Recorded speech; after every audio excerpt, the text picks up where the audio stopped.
explore this now with journalist Clement Manyatela and radio presenter Stelo Hlope. As soon as you see them, you will see who the groomer is and who the non-groomer is. As you can see, Clement ready for a photo shoot.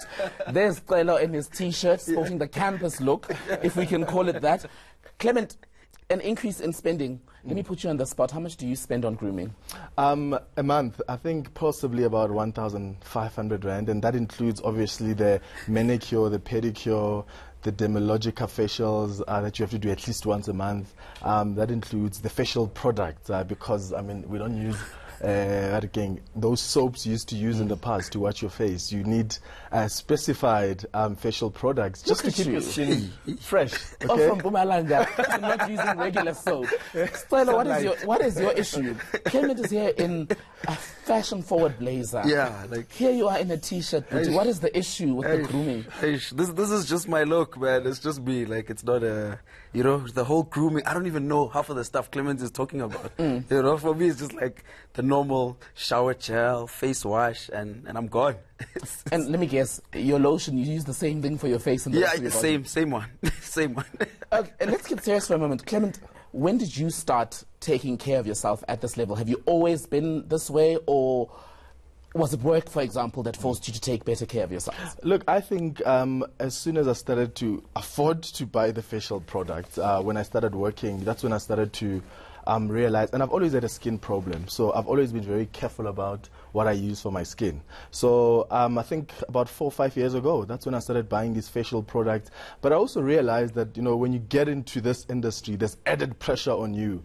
There are people that will text you when they see you on TV and say, oh my God, your nails.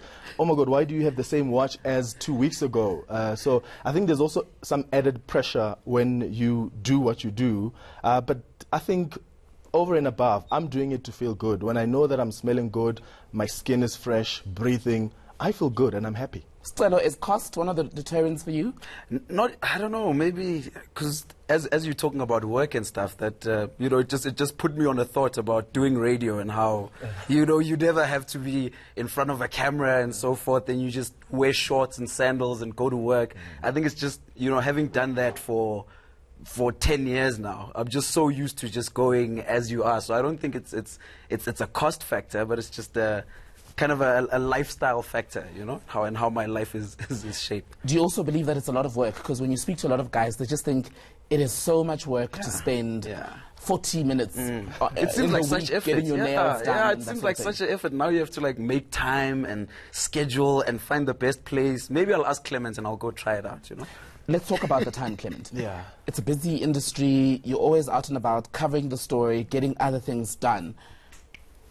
Should guys be afraid of just how much time it takes to get this grooming thing going? No, because it doesn't really take that much time. I mean, the facial product that you use, if you're using Sunlight soap and you use it to wash your face, that's the same time that you're going to use a facial product to wash your face. I don't think it takes time. And in terms of doing just pedis and manis, it's about finding some time over a weekend and go, and it takes about an hour or just above an hour to do your pedis and your manis. Are there really inexpensive ways to do it? Can we find a cheap alternative to me having to go and pay close to 1,000 Rand, for example, to get my nails, a haircut and a pedicure? I think there are cheaper ways to do it. I mean, if you don't prefer going into a store to actually do your pedis and manis, you can buy your own buff and shine. Cut your nails properly, do the buff and shine, and I think that's the cheaper way to do it if you do it yourself. But at the end of the day, it's about being clean and being comfortable in knowing that your nails are okay, you're clean, your face is okay, it's breathing, it's fresh, and it's good. And I get a lot of guys who don't do male grooming who say, hey dude, you've got a great skin, what do you use? So it seems a lot of men are starting to realize that actually we should try this thing out. Stelo, these t-shirts and caps are standing between you and great skin. When are we sorting this out? Yeah, look, and on the nails part, I have to confess, I've got a bad habit of biting my nails. So like, you know, on the manicure side, that's never gonna happen because I've been biting my nails since I was a child. So it's just a terrible habit. So tell me, between you and me, do you have more luck than Clement on the dating front, despite your look? I don't know. Probably not, eh? Let's take a poll of a different kind, because we've been running one on Twitter this morning asking who spends more time in front of the mirror. You voted, and it seems you think women spend more time trimming and preening.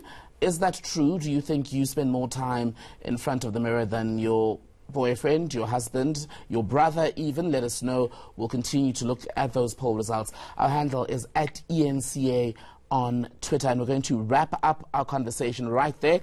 My thanks to media personalities Clement Manyatela and Sicelo Hlophe. Gentlemen, hopefully next time we see both of you, you would have traded tips of some sort, and we will see a cross-pollination vibe between the two of you. But for now, thank you so much for your time. Thanks, man.